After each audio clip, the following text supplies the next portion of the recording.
Hello पक्षियों, कैसे हो। आज हम फिर आ गए हैं ईवीएस की क्लास 5 लेके, जिसमें हम बर्ड्स के बारे में, उनके कैरेक्टरिस्टिक, हैबिटेट, उनके नेचर के बारे में देखने वाले हैं। कल हमने कुछ इंपॉर्टेंट बर्ड्स के घोंसलों के बारे में पढ़ा था। सो अगर आपने वो नहीं देखी है तो जाके पहले वो क्लास देखे। और आज हम अपनी क्लास में कुछ और बर्ड्स की कैरेक्टरिस्टिक, उनकी हरकतें और मेन बर्ड के सब कैरेक्टरिस्टिक जो पूछे जाते हैं उन्हें करने वाले हैं। सो बढ़ते हैं। सबसे पहले बर्ड कौन सा रहेगा हमारा? वुड पिकर, जिसे क्या बोलते हैं? कटफोड़वा। क्या बोलते हैं? कटफोड़वा। बताइए। पहला, इसके वृक्ष के बारे में बात करते हैं, इसके चोंच के बारे में बात करते हैं। इसकी चोंच जो होती है, वुड पिकर की जो चोंच होती है वो छेनी जैसी होती है, जो बहुत मजबूत और नुकीली होती है। मतलब इसकी चोंच क्या कहते हैं, चेसल लाइक होती है। सीजल जो होता है ना, सीजल लाइक होती है। मतलब छेनी जैसी होती है, जो बहुत मजबूत और नुकीली होती है। उसका कार्य क्या होता है? जो इसकी चोंच है, जो सीजल लाइक है, वो क्या कार्य क्या है उसका? यह अपनी चोंच से पेड़ के तने की लकड़ी को खोदकर उसमें छिपे कीड़ों को खाती है। क्या करती है? यह अपनी चोंच से पेड़ के तने की लकड़ी खोदकर, मतलब ड्रिलिंग करके, क्या करके? ड्रिलिंग करके उसके अंदर छिपे हिडन, क्या करती है? हिडन इंसेक्ट को खाती है। ठीक है। उसके बाद इसके घोंसले के बारे में देख लेते हैं कि घोंसला होता कैसा है इसका। यह भी तने में छेद करता है और अपना घोंसला बनाता है, और बाद में जिसे अक्सर दूसरे पक्षी जैसे तोता और मैना इस्तेमाल कर लेते हैं। हमने ऐसी ही एक पक्षी के बारे में देखा था। आप उसका नाम कमेंट में बताइए, कि जो पेड़ में अपनी चोंच से गहरा छेद बनाता है और अपने अंडे उसमें देता है। Same would picker. तो बताइए उस पक्षी का क्या नाम है, कमेंट में जरूर बता। अब आते हैं हम स्पैरो या पिजन, मतलब गौरैया और कबूतर के बारे में कुछ बातें देख लेते हैं। ये आमतौर पर घरों में, अलमारी के ऊपर या फिर आईने के पीछे अपना घोंसला बनाते। इतना सा याद रखना है। पूछ देगा कि घरों में या फिर अलमारी के ऊपर या फिर शीशे, मिरर के पीछे घोंसला कौन बनाता है, तो वो है स्पैरो और पिजन, गौरैया और क्या कहते हैं, कबूतर। ठीक है, आए समझ में। बढ़ते हैं कुछ बर्ड की कुछ हरकतें जो करते हैं। ठीक है, चलिए अब देखने वाले हम आउल के बारे में। उल्लू, यह अपनी गर्दन को काफी हद तक पीछे तक घुमा सकता है। मतलब to a large extent backward, 270 से 360 डिग्री तक ये अपनी क्या कर सकता है, गर्दन को घुमा सकता है। ये आउल की विजन है। ठीक है, आया समझ में। और उल्लू की आंखें मनुष्यों की तरह सामने की ओर होती हैं। मैंने आपको ईवीएस की क्लास थर्ड में पक्षियों के बारे में जब मैं पढ़ा रहा था, उनकी आंखों के बारे में, उनके ईयर्स के बारे में, तो मैंने बताया था कि अधिकांश पक्षियों की जो आंखें होती हैं वो सर के साइड में होती हैं। लेकिन उल्लू एक ऐसा पक्षी है जिसकी आंखें मनुष्यों की तरह सामने होती हैं। ठीक है, है समझ में। तो क्वेश्चन ये आ सकता है कि ऑप्शन में पूछ लेगा कि ये कौन सा पक्षी है जो अपने सर को एक तरीके से पूरा पीछे, मतलब 270 से 360 डिग्री तक घुमा देता हुआ है। आउल। ओके, बढ़ते हैं। दूसरा पक्षी हमारा बेस्टम बेस्ट, बहुत अच्छा पक्षी है, जिसे हम बोलते हैं क्या, मैना। द मैना move it's neck back and fourth with a jerk. यह अपनी गर्दन को काफी हद तक क्या कर सकती है, मैना अपनी गर्दन को काफी हद तक झटके से आगे पीछे कर सकती है, जर्क के साथ। ठीक है, मूव आया समझ में। ठीक है, मतलब मैना अपनी गर्दन को बहुत तेजी से, मतलब जर्क के साथ आगे पीछे करने के लिए जानी जाती है, जो इसका एक क्या है, विशिष्ट लक्षण है। क्या है? एक विशिष्ट लक्षण। आया समझ में। बढ़ते हैं आगे। सो आगे बढ़ने से पहले एक अनाउंसमेंट, अगर आपको स्कैन नोट्स चाहिए तो चैनल को सब्सक्राइब कीजिए और कमेंट में नोट्स लिखिए, जिससे आपको मैं जितना भी कंटेंट पढ़ाता हूँ ईबीएस, टेट, साइंस, पेपर 2 के लिए एंड मैथ्स, उसके नोट्स पीवाईक्यू आपको मिल जाएंगे। बट उसके लिए आपको सब्सक्राइब एंड कमेंट में नोट्स लिखना ही पड़ेगा। सो आगे बढ़ते हैं। अब है हमारा ईगल, हॉक एंड वल्चर। मतलब ईगल बोलते हैं चाल चील को, हॉक को बोलते हैं वो बाज, और वल्चर को बोलते हैं गिद्ध। ठीक है, क्या बोलता है? फर्स्ट आता है हमारा, इसको पॉइंट में लिख लेना, VISUAL, visual ability. These birds are able to see an object 4 times farther than human. ये पक्षी मनुष्यों की तुलना में 4 गुना अधिक दूरी तक देख सकते हैं। यह इनकी विजुअल एबिलिटी। अगर मान लो ये एक ऑब्जेक्ट है, यहाँ पे ह्यूमन है, अगर ये 2 मीटर में की दूर से इस ऑब्जेक्ट को देख पा रहा है तो क्या होगा? ये ये जो वल्चर है, ये है, ये इसको 8 मीटर मतलब 4 गुना 8 मीटर से दूर से देख लेगा। आया समझ में? फिर क्या आता है? In a human, if a human can see an, ये तो मैंने देखो एग्जाम्पल वही है ना। ठीक है, अब आता है आगे, these birds build its nest, इसको एग्जाम्पल ले लेना। अब इनकी नेस्टिंग आ गई, मतलब ये घोंसले कैसे बनाते हैं, nesting. These bird build its nest on the top of the tree.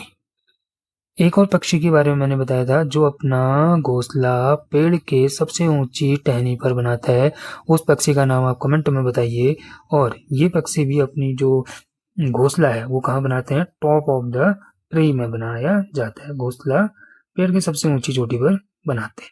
ठीक है, बढ़ते हैं आगे। नेक्स्ट पक्षी क्या है? पक्षी पक्षी पक्षीराज, हीरोइन बर्ड। क्या बोलते हैं? बगुला पक्षी, heron bird. The heron bird feed its insect while sitting on the buffalo. Its हटा देना, ये थोड़ा गड़बड़ होगी। The bird feed insect while sitting on the buffalo. ठीक है, मतलब क्या बोलता है? Buffalo get rid of insect and heron get its food. इससे हम क्या बोलते हैं? Symbiotic relationship. यहाँ पे लिख लेना, SYMBIOTIC, रिलेशन।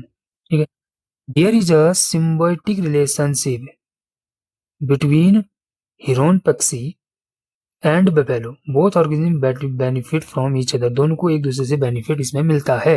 आया समझ में? देखिए कैसे ये वर्क कैसे करता है। जो हीरोइन बर्ड है वो क्या करती है? बफेलो की पीठ पर बैठती है और उसके इंसेक्ट, या बोल सकते हैं हम इसको यहाँ पे पैरासाइट्स को ईट करती है। बफेलो को क्या बेनिफिट होता है? It get rid of irritating insect, जो इंसेक्ट से इसको छुटकारा मिलता है। और हीरोइंस को क्या फॉर्मूला था? उसको आसानी से क्या मिल जाता है? भोजन मिल जाता है। तो दोनों को एक, तो इसी को हीरोइंस और हीरोन बर्ड और जो बगुला पक्षी और वेलो का एक सिम्बायोटिक रिलेशनशिप है। ठीक है, म्यूचुअल रिलेशनशिप, दोनों को एक दूसरे से बेनिफिट इसमें होता है। बहुत इंपॉर्टेंट क्या है? कॉन्सेप्ट है, सॉरी बर्ड है। ओके, बढ़ते हैं अगले पक्षीराज की तरफ। अब आते हैं हम पिकॉक पर। पिकॉक मतलब मोर। फर्स्ट है इससे रिलेटेड नेशनल बर्ड है।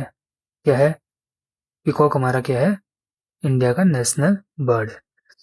अब आता है क्रिस्ट ऑन हेड, सिर पर शिखा। इसके सिर पर एक शिखा या इसको बोलते हैं कलगी, क्रिस्ट या क्राउन होती है, जिसे पहेली में ताज कहा जाता है। ठीक है, मतलब इट हैज अ क्रिस्ट और crown on its head which is often referred as crown, ताज। क्या बोलते हैं? क्राउन। ठीक है, उसके बाद इसके पंखों के बारे में देख लेते हैं। Many shades of blue and green, मतलब इट्स फीदर है मनी वाइब्रेंट, क्या बोलते हैं उसे? मैं लिख देता हूँ, its feathers have many vibrant shade of blue and green. अब आते हैं हम थोड़ा सा वल्चर के बारे में, अभी पढ़ा हमने बट एक बार और देख लेते हैं। वल्चर जो गिद्ध है, गिद्ध मरे हुए जानवरों का को खाकर जगह को साफ कर देता है, इसलिए इसे प्रकृति का क्या कहते हैं, स्कैवेंजर ऑफ नेचर कहा जाता है। तो ये क्या हो गया हमारा नेचर। ये क्या करता है, it eats dead animal and clean up the surrounding environment. गिद्ध मरे हुए जानवर को खाकर क्या करता है, जगह की सफाई करता है, इसलिए इसे स्कैवेंजर ऑफ नेचर कहा जाता है। ड्यू टू क्लीनिंग हैबिट, इस क्लीनिंग हैबिट के कारण इसे स्कैवेंजर ऑफ नेचर कहा जाता है। आया समझ में। ये हो गया हमारा वल्चर, बहुत इंपॉर्टेंट। सो आज हम बर्ड चैप्टर खत्म करेंगे, जिसमें हम लास्ट 2 चैप्टर बच गए हैं। ये है हमारा स्लीपिंग नेचर ऑफ बर्ड, मतलब पक्षियों की सोने की आदत।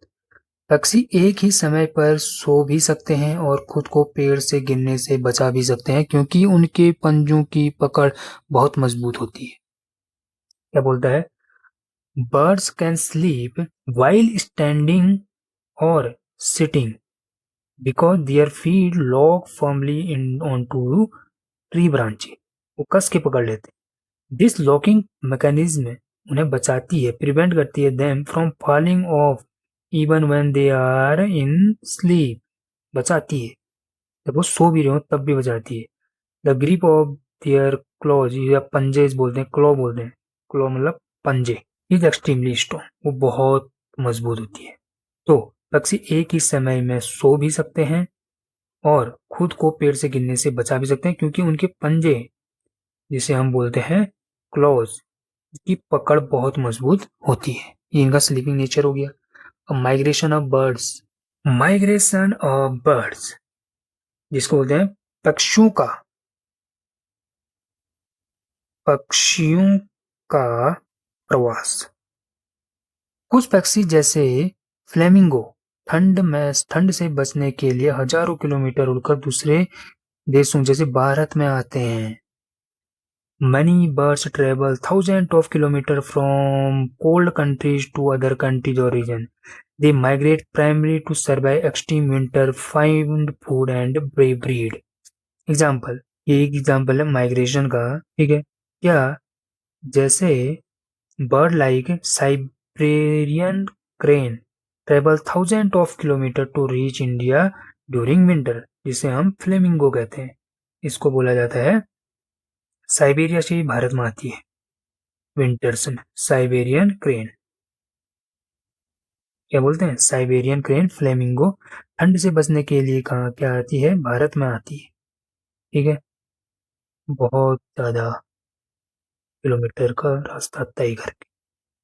ठीक है, तो आज हमारा बर्ड्स का चैप्टर यहीं खत्म हुआ। ओके, बर्ड में हमने लगभग बहुत चीजें पढ़ी कि जैसे बर्ड अपने हैबिटेट और ज़रूरत के अनुसार अलग अलग तरह के नेस्ट बनाते हैं, अलग अलग तरीके की हरकत करते हैं, नेचर अलग होता है। सो आज की क्लास अगर आपको हेल्पफुल लगी तो प्लीज लाइक करें, अपने दोस्तों के साथ शेयर करें, एंड @the मैथ्स वाला ऑफिशियल को सब्सक्राइब करना ना भूलें। ऐसे ही इंटरेस्टिंग और concept based CTET paper 1 EVS classes के लिए जुड़े रहिए। Keep learning, keep practising and keep growing guys. See you in next class. Thank you.